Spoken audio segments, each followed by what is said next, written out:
Graça e paz, irmãos, tudo bem com vocês? Quero fazer um breve comentário sobre algumas questões do vídeo que eu gravei comentando sobre o filme Não Olhe Para Cima. Algumas questões que alguns irmãos perguntaram para mim e que também eu vi aparecer nos comentários. E que depois eu fui ver no YouTube, realmente existe essa loucura. Tem pessoas falando, usando o filme Não Olhe Para Cima, e falando que aquela pedra que vem, aquele meteoro que vem no filme e choca sobre a Terra, seria uma alusão àquele episódio de Daniel capítulo 2, aonde a pedra vem do alto, que deveria ser, na interpretação correta dos sensatos, Cristo, e bate sobre os pés da estátua e pronto. Essa é a visão que qualquer pessoa coerente iria enxergar se fosse ali buscar alguma analogia do filme. Mas vocês não vão acreditar nisso. Tem pessoa, e aqui eu vou ser desrespeitoso de propósito, que parece que tem cocô na cabeça. Não tem outro jeito de se expressar. Não tem como ser respeitoso com alguém que desrespeita a palavra de Deus na cara dura. E vai para o livro de Jassar, esse livro podre, apócrifo. E aí diz que, no livro de Jassar, esse livro inventado pela cabeça humana, diz que a Babilônia, ela foi ali desfragmentada. E aí Deus quis pegar uma parte da Babilônia e deixá-la flutuando no céu. Deus quis deixar ali a Babilônia flutuando no céu. Bem interessante, né? Como Deus é inteligentíssimo e sábio.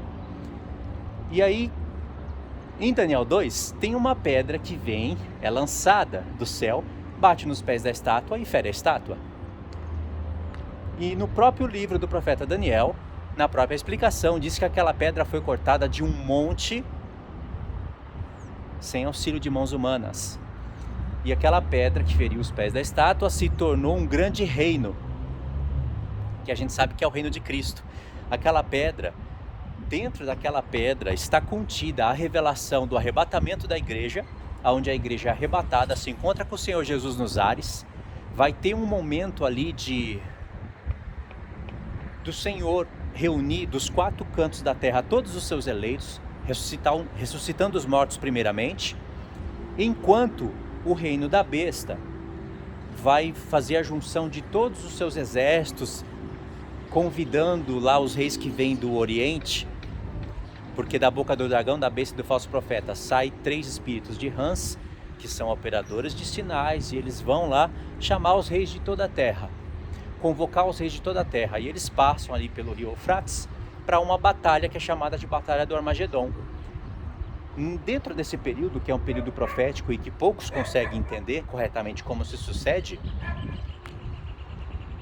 é que está acontecendo tudo isso. Então, quando a pedra vem, é o reino de Cristo vindo.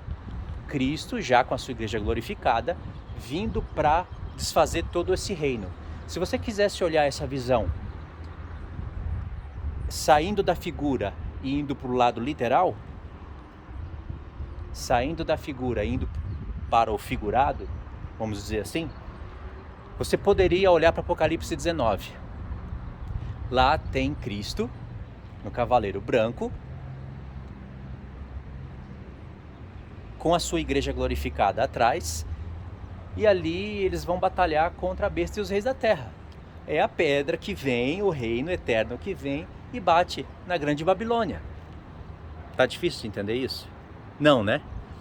Mas tem pessoas insensatas, tolas, que vai lá no livro de Jassar, cata essa pudriqueira, aí ela vai lá em Apocalipse 18 e diz que um anjo pega uma pedra e joga no mar.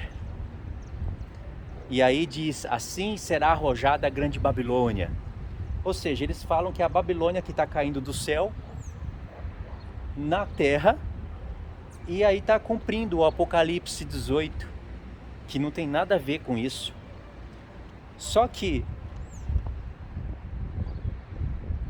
na verdade, você não tem como olhar para esse quadro de uma pedra que vem do céu e bate aqui na terra, ferindo a grande Babilônia, se você não olhar para Daniel 2. Alguém ainda pode querer contornar a situação, essa situação maluca. O sol pegou na cara agora.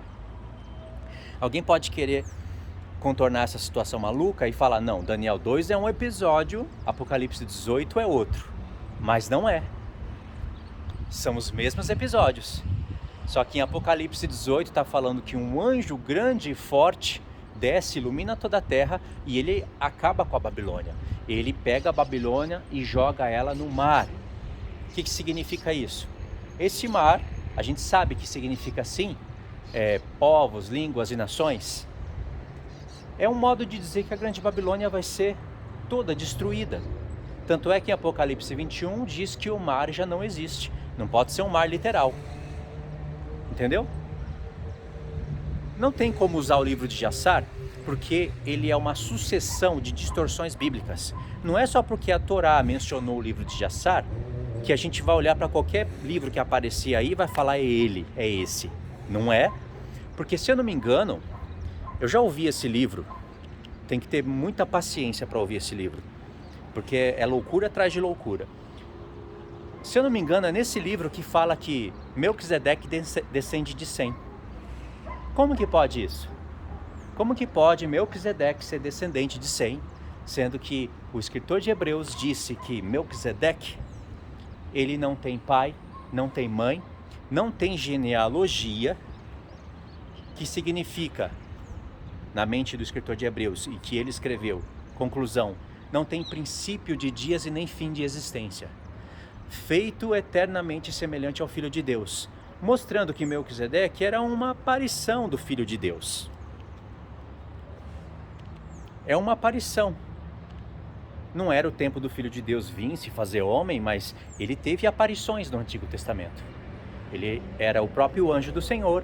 Em Miqueias 5 fala que o príncipe do povo que se levantaria de Belém de Judá, as origens dele era desde os tempos antigos, desde a eternidade.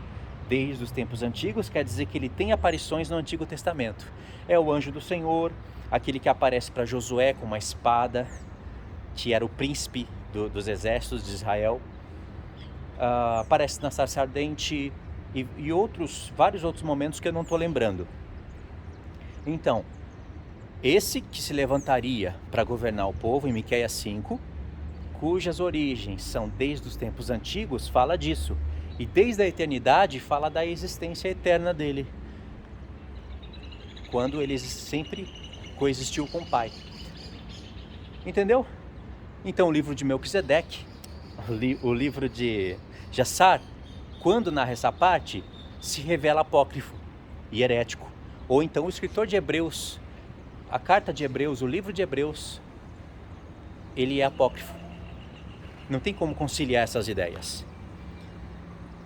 E por que o escritor de Hebreus entendeu que Melquisedeque, ele não tem pai, nem mãe, nem genealogia e nem princípios de dias e nem fim de existência?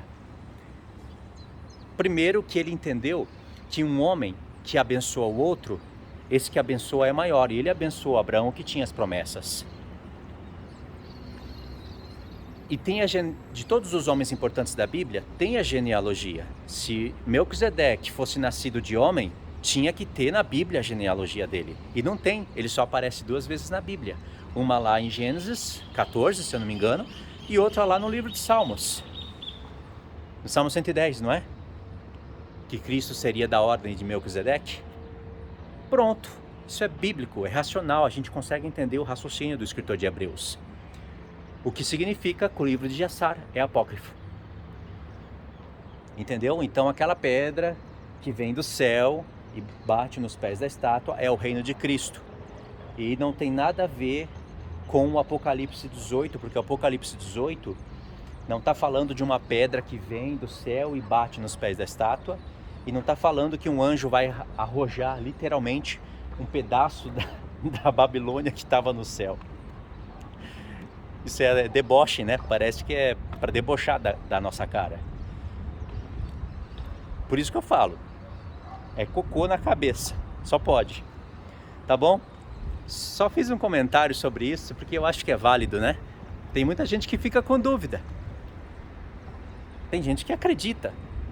Tem gente que acredita em tudo, né? Eu sei que tem livros que são considerados como apócrifos, que estão fora da Bíblia, mas que são inspirados. Mas eles não podem contradizer as Escrituras, tá bom? Então é isso daí. Ficou meu comentário e vamos ver o que vocês acham. Vai aparecer uns doidos aí nos comentários. Não liga não. Eu vou me fingir de doido, senão se eu for responder, vocês já sabem, né? Tá? Então é isso daí, irmãos. Fiquem na paz. Deus abençoe.